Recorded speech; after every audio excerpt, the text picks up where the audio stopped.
د بینه مبارکه سوره چې د قرآن عظیم الشان 98 سوره ده په مدینه منورې کې را نازله شوې ده. 8 مبارک آیاتونه لري. تلاوت او پښتو ترجمه یې له لومړي آیت څخه اورئ.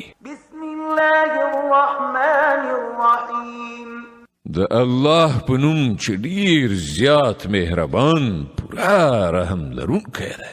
لم يكن الذين كفروا من أهل الكتاب والمشركين منفكين حتى تأتيهم البينة رسول من الله يتلو صحفا مطهرة فيها كتب قيمة.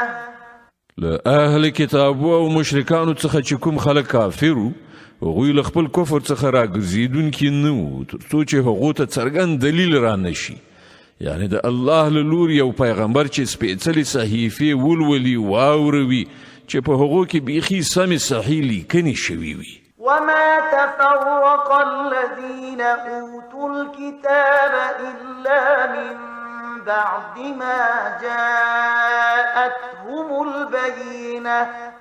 کومو پخوانیو خلکو ته چې کتاب ورکړ شوی و په هغو کې بیلتون رانغی مګر وروسته له هغه چې هغو ته د سمې لارې څرګند بیان راغی.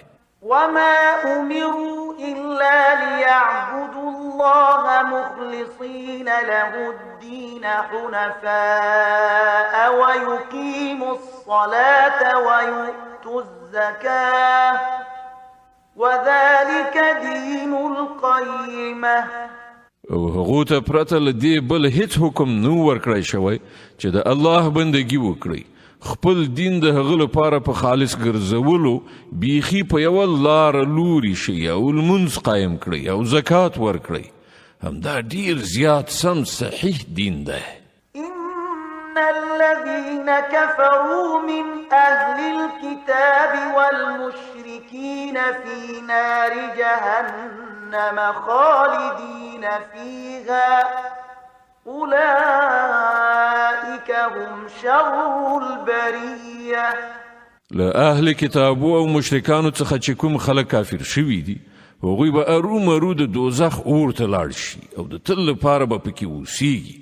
دا خلک تر ټولو مخلوقاتو ډیر بد دي. إن الذين آمنوا وعملوا الصالحات أولئك هم خير البرية. کوم خلکو چې ایمان راوړی او کوم چې ښه عملونه کړي دي هغوی په رښتیا سره تر ټولو مخلوقاتو ډیر غوره دي. جزاؤهم عند ربهم جنات عدن تجري من تحتها الأنهار خالدين فيها أبدا رضي الله عنهم ورضوا عنه ذلك لمن خشي ربه. د هغه بدله د هغو د پروردګار په وړاندې په همیشنیو جنتونو کې اوسېدل دي چې د هغو لاندې به ویالې بهیږي، په هغو کې به د تل لپاره ژوند کوي. الله تعالی له هغو نه راضي شوی او هغوی له الله نه راضي شوي دي.